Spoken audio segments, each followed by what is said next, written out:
comme annoncé, la Réserve fédérale a appuyé sur le bouton pause hier. En effet, à l'issue de leur réunion de 2 jours, les responsables de la Réserve fédérale ont convenu de maintenir à l'unanimité les taux d'intérêt stables entre 5 et 5,25% après 10 hausses consécutives depuis mars 2022.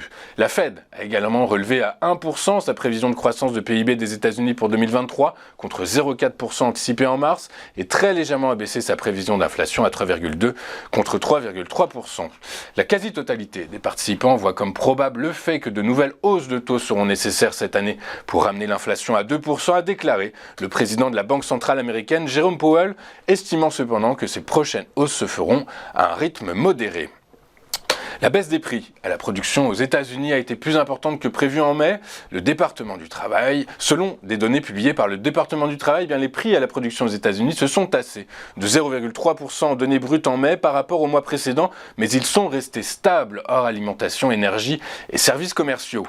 Sur les 12 derniers mois, la hausse des prix producteurs s'est établie en mai à 1,1% en données brutes et à 2,8% hors alimentation, énergie et services commerciaux, après des taux annuels de respectivement 2,3% et 3,3% observés au mois d'avril. Ce mouvement s'inscrit donc dans une baisse importante des coûts des produits énergétiques et alimentaires, ce qui laisse supposer que les pressions inflationnistes s'atténuent dans l'ensemble de l'économie. Ces deux sujets seront traités avec Christian Parizeau dans un instant dans notre page éco. En France, les défaillances d'entreprises ont largement dépassé en mai et sur un an leur niveau d'avant la pandémie de Covid-19, à l'exception des micro-entreprises, a rapporté la Banque de France hier.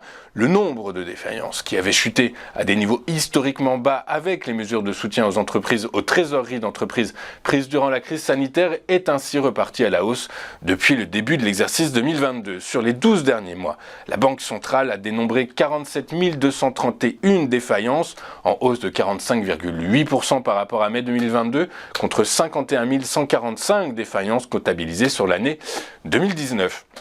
Ce mouvement aussi touche donc tous les secteurs de l'économie, mais la hausse est la plus importante pour le secteur de l'hôtellerie-restauration avec un bond de 78,8%, secteur qui avait fait l'objet de fermetures administratives, mais aussi d'aides publiques massives durant la crise sanitaire. L'augmentation des défaillances est également particulièrement notable dans l'industrie.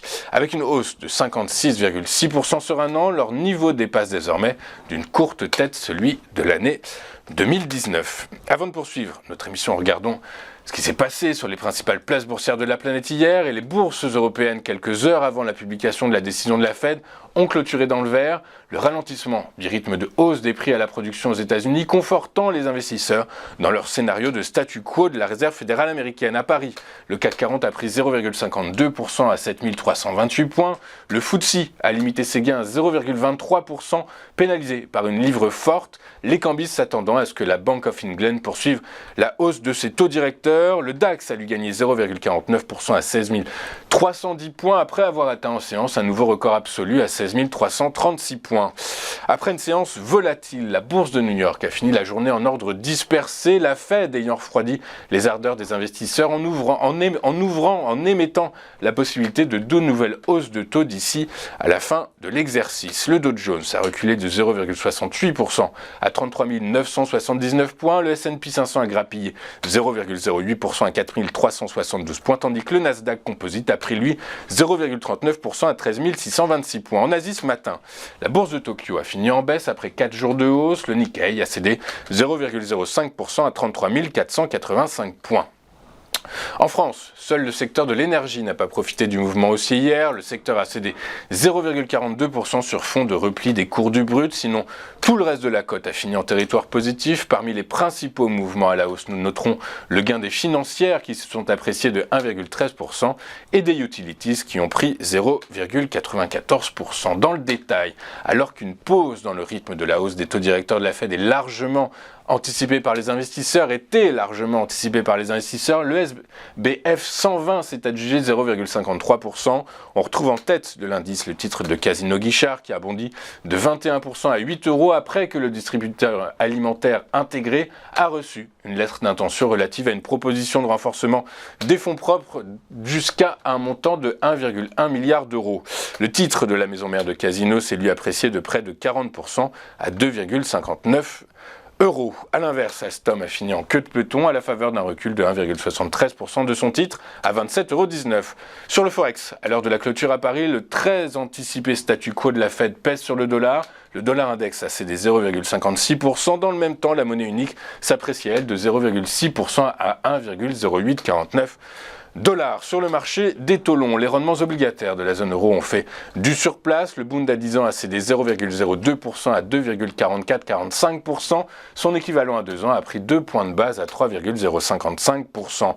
A contrario, les obligations d'État américaines ont été plus nettement impactées par les anticipations de conclusion de la réunion du FOMC. Le 10 ans a cédé 3 points de base à 3,795% et le 2 ans a lui reculé de 5 points de base à 4,627%.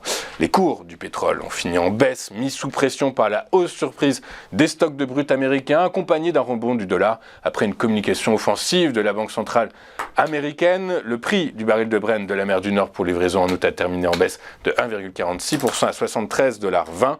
Quant au baril de WTI avec échéance juillet, il a cédé 1,65% à 68,27 $. Enfin, du côté des monnaies virtuelles, Bitcoin et Ethereum ont signé une 4e séance consécutive de baisse. On marque une toute petite page de publicité. Juste après, nous retrouverons Thomas Andrieux et son chronocac. À tout de suite sur TF Finance.